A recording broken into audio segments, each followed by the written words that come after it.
Good Saturday morning wherever you are in the world. Yes, it's Saturday morning because Eastern Standard Time is the time that I upload my show Saturday mornings at 12 a.m. So it's Saturday morning cartoons. Anyways, welcome. So the news that's been happening, and I even got this off of GIMPY's video. It's about Phil Eklund. Phil Eklund is the owner, if I'm not mistaken, of Sierra Madre Games, and he works with Ion Games. And there's been a little bit of a kerfuffle. He's been, from what I know, and I'm probably mistaken, he's been taken off of BGG for his comments, and I don't know what comments they are. I'm trying to find them. Also, Ion Games. Ion Game Designs is the owner of Sierra Madre Game and publishes educational board games that are historically and scientifically based under that label, that are primarily designed by Phil Eklund. Eklund's essays have proven controversial in the past. See, I didn't know that. I'm just reading what's going on. Remember, this is not my opinion. This is what I'm reading here. But in the wake of a fan uproar,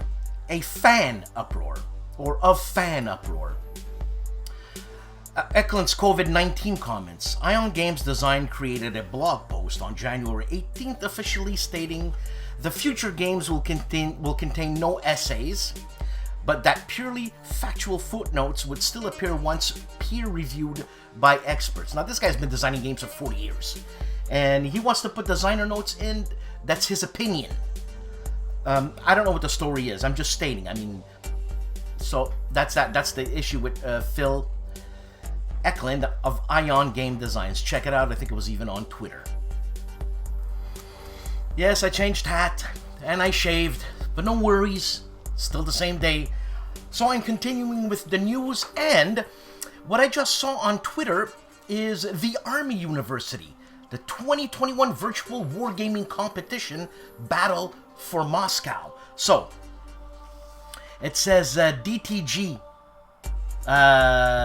date time game, I guess. 15th of March 2021. 15th of March, that is. The location, where else? It's online. Vassal. It's Vassal. And so what it says here? Compete in a round-robin type competition using Battle for Moscow. Victory goes to the player with the most wins.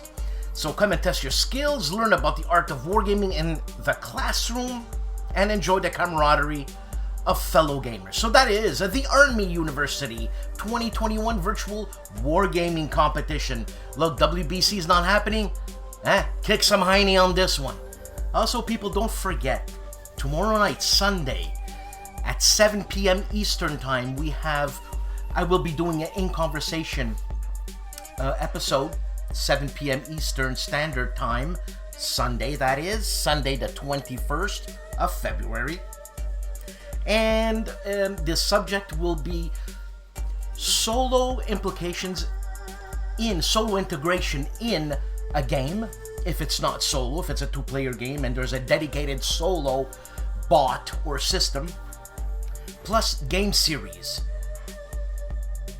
For example, No Retreat, the Russian one in Africa, in Italy, in France and Poland. That's a series. That's what I mean by that. And does it help with sales? And is it a marketing technique? Though I really enjoy the solo aspect of it. It helps me because does anybody want to play a game? That's why solo interests me. Anyways, that's it. Don't forget, tomorrow, John Butterfield, David Thompson, Volko Runke, and Jason Carr, the solo man behind the GMT. Everything solo, starting, I don't know, this year, is Jason Carr. Unless the designer who's designing a particular game, for example, John Butterfield, he's going to design his own solo system. But Jason Carr is there for people who've made a two-player game. And you want a solo system. Is it marketing? Be there. Have a good show.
This recording and this time, the greatest day in history and games is February 21st, 1916. The first day of one of the greatest and most violent battles of human history, the Battle of Verdun. In the first weeks of 1916, World War I was in full swing with no end in sight. While in the East the Germans were dealing terrible blows to the Russian Imperial Army, a stalemate had developed in the entrenched fields of the West. Repeated French and British attacks had failed to dislodge the Germans from their trenches, and for the moment only the Italian forces in the south were gradually pushing back Austro-Hungarian troops. And that was the moment when Marshal von Falkenhayn decided to strike. The German commander had considered the general situation and found an ideal spot in the French line for a great offensive, the fortified area of Verdun. Far from the Flanders, Verdun was a key strategic position in northern France, not far from Paris, protected by a series of well-built but not so well-garrisoned forts. The plan of Operation Gericht was to secretly concentrate most of the available troops in the area, then make a devastating surprise attack, coordinating crack assault troops with concentrated artillery to pulverize the French first line of defense. Then, the French will have to react to save the key position of Fort Douaumont and Verdun itself, deploying other troops and diverting them from other spots in the line. That would have progressively depleted the French manpower in a large-scale meat grinder, or, as Falkenhayn said, bleed France white. So, on February 21st, the land of Verdun shook under the heaviest bombardment of the war. The first tunnel defenders were overwhelmed by wave after wave of German troops, and the first positions were occupied. Despite all heroic efforts by the French soldiers, Fort Douaumont fell after just 4 days. Now, everything was going according to plan, even a bit too much. Falkenhayn got greedy and pushed for other offensives, but the French pulled themselves together. The defense was entrusted to the careful and competent General Pétain, and the Germans got bogged down in repeated assaults against the positions of Morton and Fort Vaux. Even with the use of horrible special weapons like toxic gas and flamethrowers, the Germans were suffering more and more losses, while Verdun still stood tantalizingly near, but defiantly unoccupied. In July, the German Crown Prince, shocked by the losses, obtained the removal of Falkenhayn and substituted by the famous duo of generals von Hindenburg and Ludendorff. The two officers knew that the position was precarious, also because the British offensive on the Somme and the French counterattack was coming, and so it was. In October, the French unleashed their counterattack, retaking much of the previously lost positions. Verdun became a symbol of resistance, a national myth, and even at a very high cost, the crisis became a terrible defeat for Germany. This episode is as much history as legend. An event full of heroic deeds, great characters, amazing stories of bravery and honor, and there is a game that captures all that. Verdun 1916, still Inferno.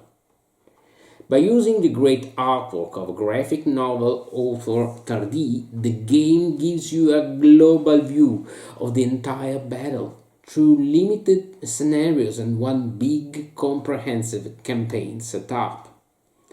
The movement and combat rules are quite simple, using generic blocks representing nameless and expendable troops to be used and then rotated in successive attack and defense maneuvers.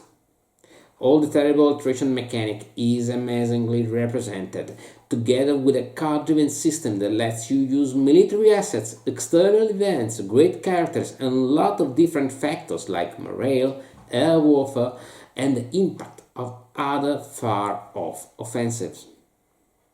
But 1916 Still Inferno is a beautiful but haunting game that recreates the dynamics of the campaign in a very accessible way, but also with many details through carefully constructed decks evolving month by month. A truly innovative and effective way to simulate a classical wargame topic. So, that's it for this time. See you on the next Battlefields. Ciao!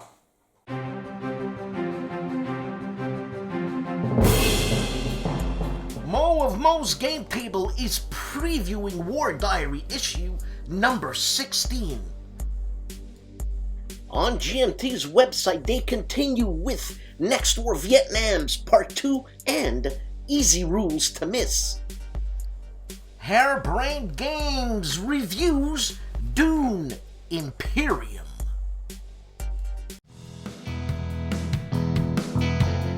Hey guys, Dave here. Welcome to the Centurions Review, the punk rock band of wargame review institutions. Everingham Games was nice enough to send me a copy of, actually the prototype of Face to Face at Antietam. I did a preview on my website. Check it out. It's a pretty cool card game about this important battle. And then on YouTube did a first look at Sticks and Stones metagaming microgame number 11. This one's from the late 1970s. So far I've played 2 scenarios of it. It's definitely a fun game. There's quite a few scenarios in there. I think there's about 5 or so, which is pretty good for a microgame. And then we did a flip through of the 25th anniversary issue of General Magazine from Avalon Hill. This issue was originally from 1988, so it's one of their later issues. And then we did a first look at Modern War Magazine number 30, Operation Enduring Freedom. This is a solitaire game, and it looks like it's got pretty simple rules, and it's got a point-to-point map and so forth, so should be a lot of fun. Thanks for watching, and have a good evening.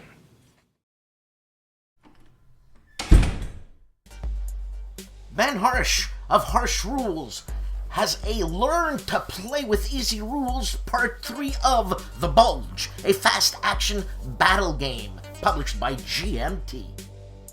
The Chief of Bonding with Board Games has a video out calling it How Are Board Game Reviews Compared to Scotch, or Whiskey Reviews, I should say.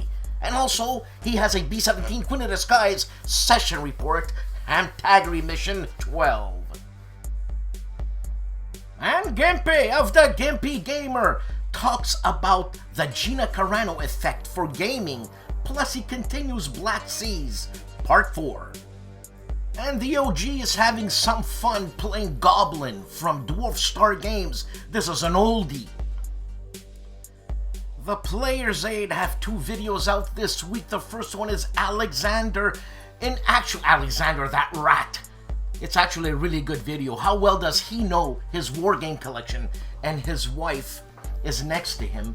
He's blindfolded. I think he's even wearing headphones. I don't know, but he's depraved of sensory something. Also, the next video is a review of Napoleon Returns from Worthington Publishing. The Cane Man also reviews Mig Alley Air War over Korea 1951. This is a mini game series from Decision Games. And the great STUKAJOE is on playthrough turn number 10 of White Dog Games, The Lion of Khartoum. Wayne Hansen has 3 videos out this week, the first one being a tutorial and review on In Magnificent Style by Dream Team designer Herman Lutman, published by Worthington Games. Also, he's playing Swarm.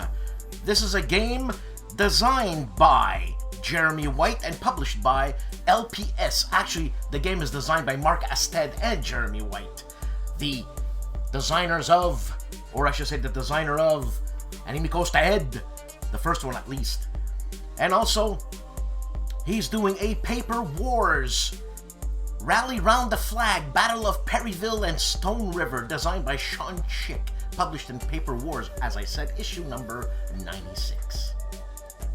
And the man famously known as Enrico Viglino, Calandale, is playing Blood Royale, a game that was published in 1987 by Games Workshop Limited, designed by Derek Carver and Paul Coburn. And the Minister of Wargames, Joel Toppin, takes a look at Battle of Versailles. This is a game of Command and Colors Ancient, but is using expansion number 2. Hex to Hex plays NATO, turn 5 to the final, that is, of Victory Games. I think this is Bruce Maxwell's game, if I'm not mistaken. Nathan the Wise Guy continues his second play of RAF Lion, Part 2 Solitaire playthrough.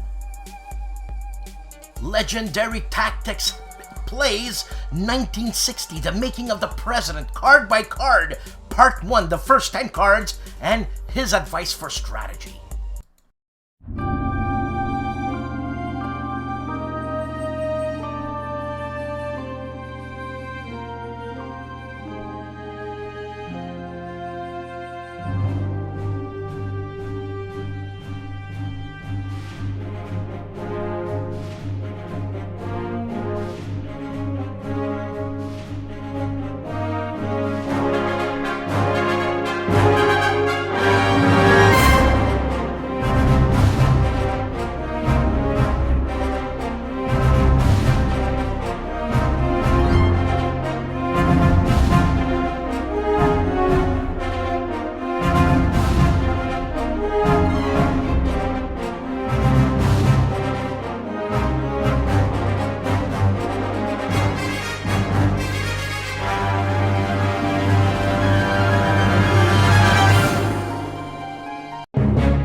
Hello all, today Kilroy goes off the shelf on Yaquinto. Yaquinto Publications was created around 1979 when Robert Yaquinto Printing hired Steve Peake and S. Craig Taylor, wargame designers, notable wargame designers, that and they wanted to focus on war games. And one of the first war games I ever bought, or actually one of the first games I bought by the mail or via the mail, was Swashbuckler.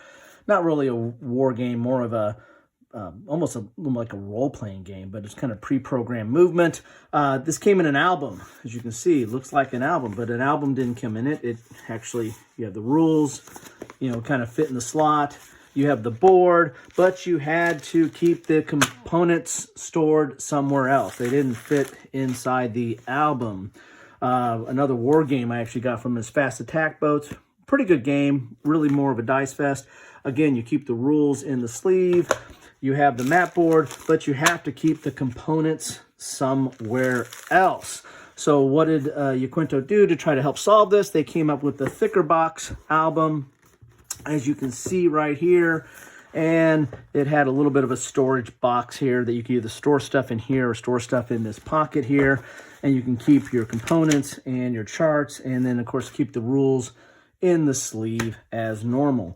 But what I liked about this game, this is actually one of my favorite games of theirs. Not very complex, and it's actually pretty abstract, but it was almost like a wargaming kit. You had all these different periods, like the Napoleonic period, or the medieval period, or the modern period, and they had pike and shot, and American Civil War, and the ancients. But the components were pretty basic. You had blue and red and some terrain pieces. They had the NATO symbols, and each, depending upon what period you were in, the NATO symbols referred to a different type of unit.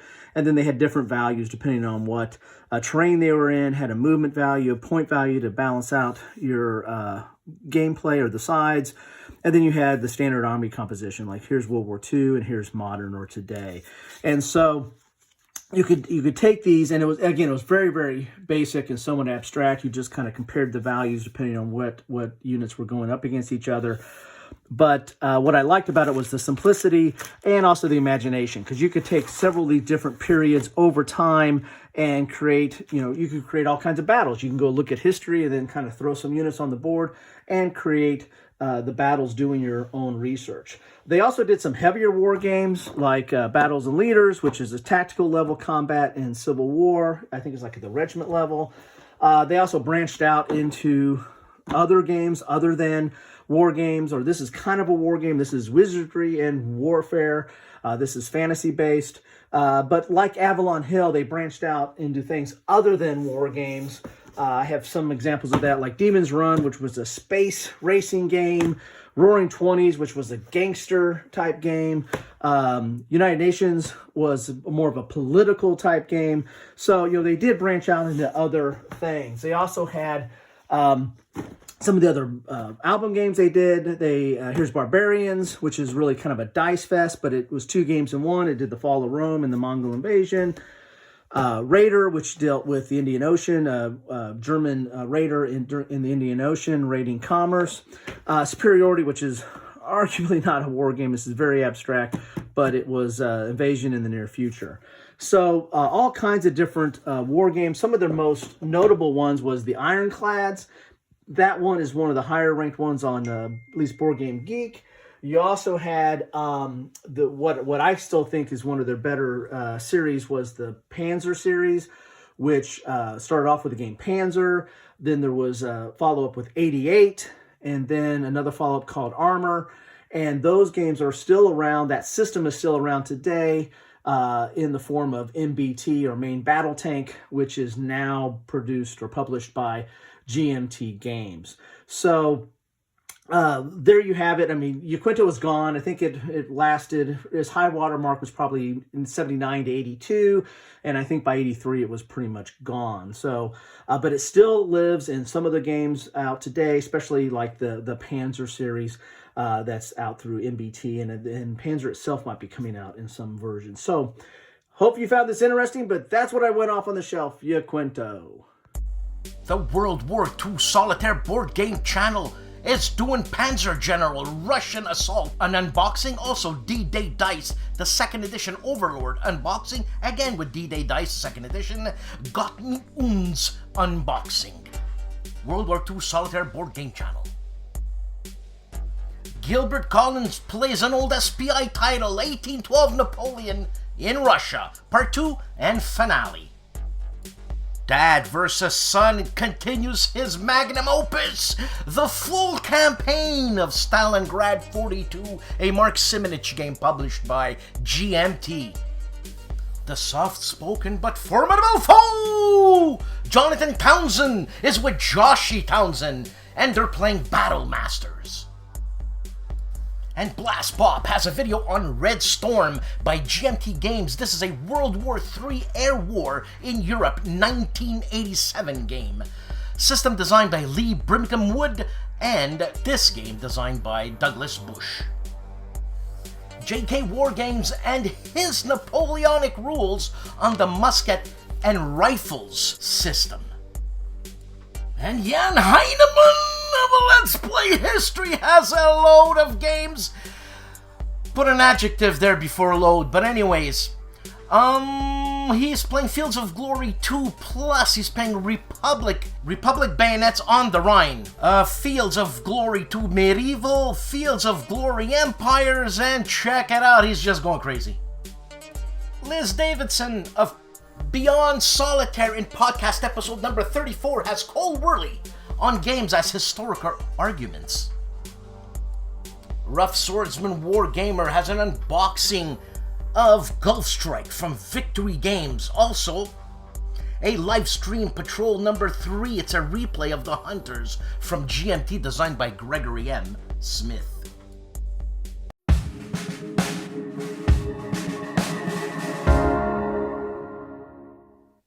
Hello everyone, this is Michel Leviathan-Sorbet from the Polish YouTube channel Wojenick TV. As during the last weeks, I'd like to share with you what content was published on my YouTube channel during the last week. Now, I said at the beginning when I firstly appeared in this show that we publish not only war games but also reviews and movies which are about other types of games. But I decided not to cover them because this is a wargaming show and I'd like to stick to wargames. So I'd like just to underline that we did have 4 movies on our channel during last week, but 2 of them were non-wargaming movies. We had the after action report of Forbidden Island, and we had the review of The Return to the Forests of Adrimon, which is an expansion to the Forests of Adrimon by Mariucci J Designs. So I'm just saying this because maybe some of you will be interested. But sticking to war games, we had 2 movies about war games during last week. On Tuesday, the movie in English, because we publish movies both in Polish as in English every Tuesday. And this Tuesday we published the unboxing of Napoleon 1807 by the French company Chacos. Now this is the second installment in the Napoleon series because this is the second game after Napoleon 1806. 1807 covers the so-called First Polish War, so the campaign against the Russians and also against the remnants of the Prussian armies. So it covers, for instance, the battles of Eylau or Friedland. It's also interesting because this part enables you to link it to Napoleon 1806. So a very interesting design indeed. I will be showing it in additional movies. For now, I just presented the unboxing. On Wednesday, the second wargaming movie, and this is a movie about a very small scale game. It is the unboxing, the Polish unboxing of Panzerstrike France 1944 Pocket. So this is the small edition of the previous games, which was published under the same name but without the addition of the pocket part. It was published by Forsage Games. This is a game covering tank-to-tank combat in France 1944, but it is somewhat abstract. We do not get real tank battles which occurred in Normandy or in France in 1944. We have the possibility to create our own battlefield with small terrain tiles, and we launch our different types of tanks into combat. So I will be also showing this game during both an English unboxing and an English review in some time. So those were the 4 movies published on our channel during the last week. That's it from me. I wish you a terrific weekend and a great week to come. See you next time. And the Grognard, that is Jim Ozarski, the Grognard of the Year 2020, does a video on a Napoleonic cornucopia. Kevin Sharp of the Big Board takes a look at Attack at Dawn North Africa, Designer Deep Dive, Digital Game Design. Also, Next War, Vietnam, Tactical Surprises, Turn 3 and 4.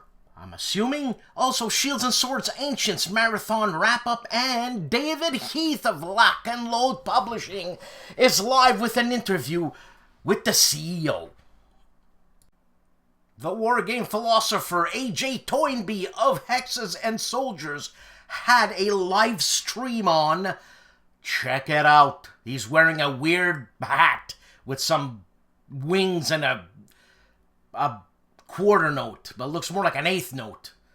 Actually, it's not. It's a 64th note. Yeah. And Tony of Tony's Board Life takes a look at Paolo Mori's World War II in 20 Minutes game, Blitzkrieg.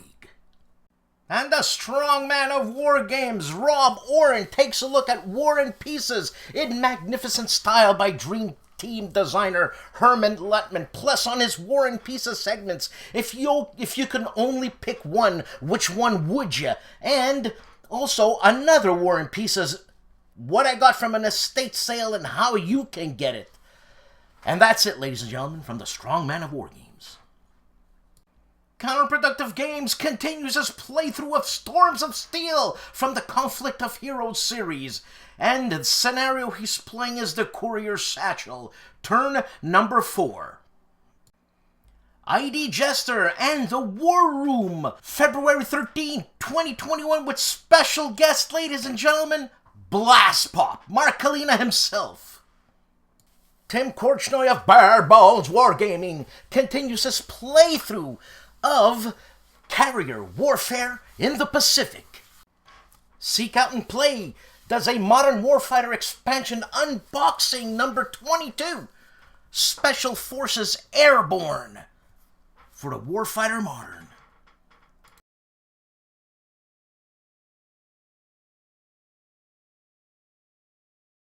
Why, you just see my head, but check this out. I even bought a thing that makes me go from side to side without moving. Look at that.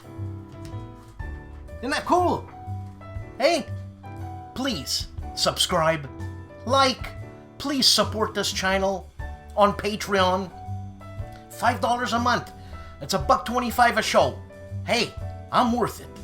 Plus, don't forget, Sunday night, 7 p.m. Eastern Standard Time, this coming Sunday, like tomorrow, John Butterfield, Jason Carr, Volko Runke, and David Thompson join me on an In Conversation episode where we will talk about the solo implementation in games, solo games, and series games, and the marketing value of that. Please join us. Ask questions in the comments. I mean, in the chat section. And you have 4 probably best solo designers in the world. You know? I mean, what are we missing? Let me see here. Well, I can't think of any right now. But anyways. So thanks for watching. Please like, subscribe. Please, again, support this channel. That's what happens when you support this channel. I'm in the remodeling process. And the reason why I have the screen this way, the angle, because I can do stuff like this. Huh? And check this out. That's my new green screen. It's not supposed to have that crease here, but that's because my lamp is in the way. And check it out. Huh? Look at that.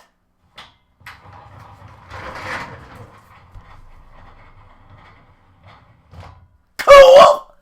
Anyways, thanks for watching again. Have a good weekend.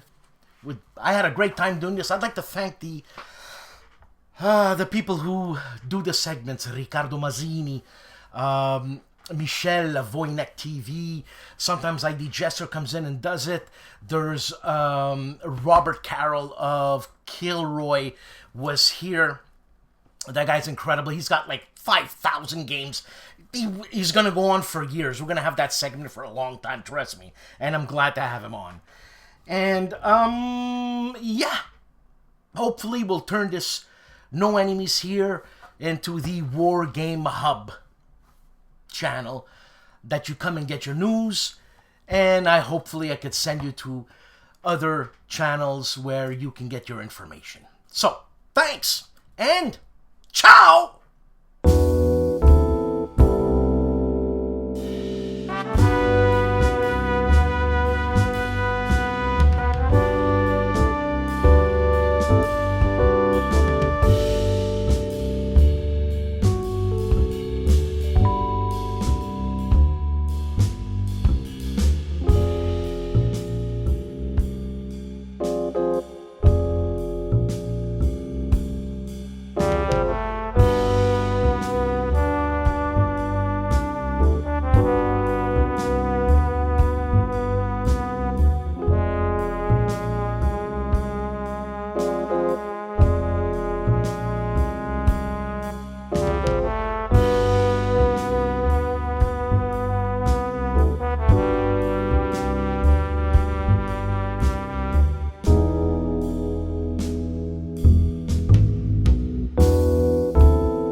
Please take a seat. I heard that you're still having problems on the bomb run. You know, it would be nice if you could bomb the target once in a while. Today's target is the Meulte Potes aircraft factory in occupied France. Your bomber position will be in the middle of the squadron, and you will be flying again at about 25,000 feet. Your squadron will be the middle squadron. But don't get used to it too much. It won't always be like this. The target is here in Zone 3. Expected enemy resistance is practically nil in Zone 2, and expect 1 or 2 waves of fighters in Zone 3. You'll have good fighter cover, but as you already know by now, it's not perfect fighter cover, so be always on the look for bandits. Stay in formation. Follow your captain's instructions, and good luck. At around 900 hours, our bomber takes off from base. It quickly enters the safety of Zone 1. Our crew is in high spirits and ready for action.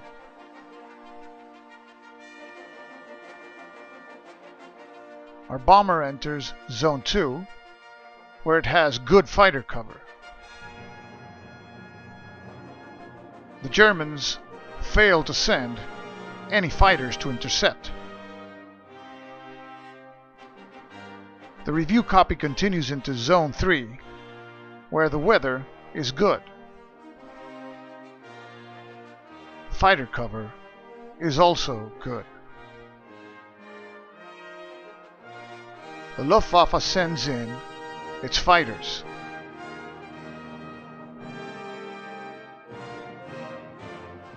One wave of enemy fighters approaches our bomber formation.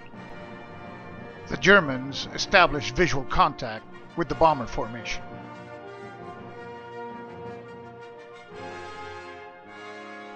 Of the fighters in the wave, only one Focke-Wulf 190 comes our way. At 10:30 high, good fighter cover appears on time and drives the bandit away.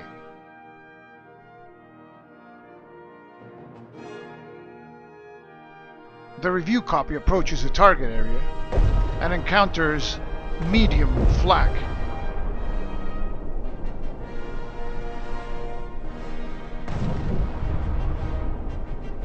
A flak burst hits the left wing. It hits the inner fuel compartment. Luckily for crew and aircraft, the self-sealing tanks prevent any fire or further damage. Another hit, this time in the tail section. The rudder is hit but continues operation.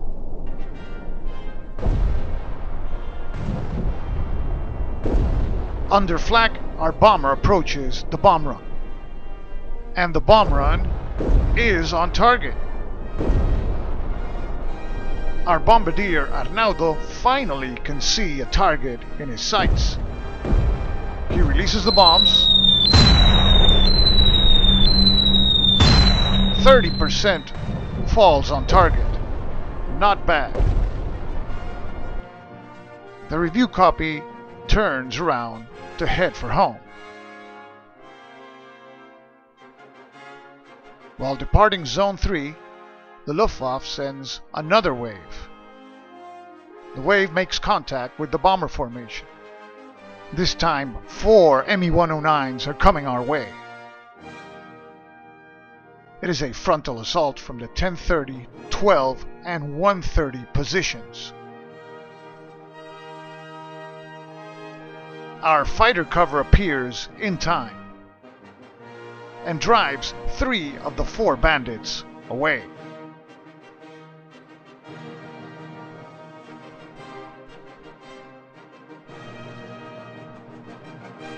Our gunners prepare to face the sole remaining German fighter.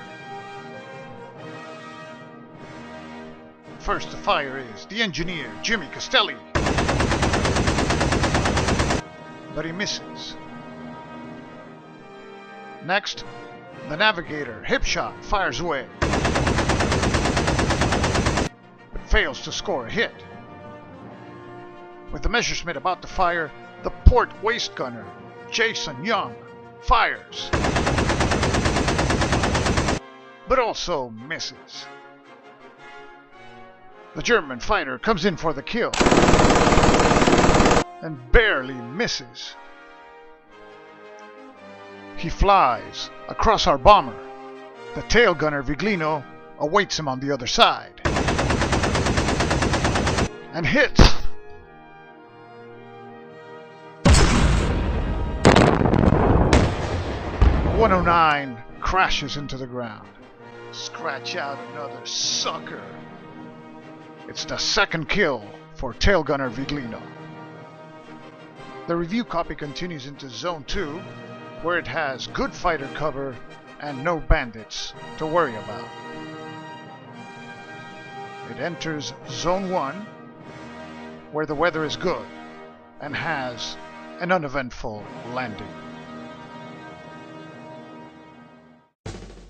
Despite the flak on target, the review copy managed a successful bomb run, delivered 30% of its bombs on target, one of the gunners shot his second German aircraft, no crew suffered any damage, and the mission was a victory.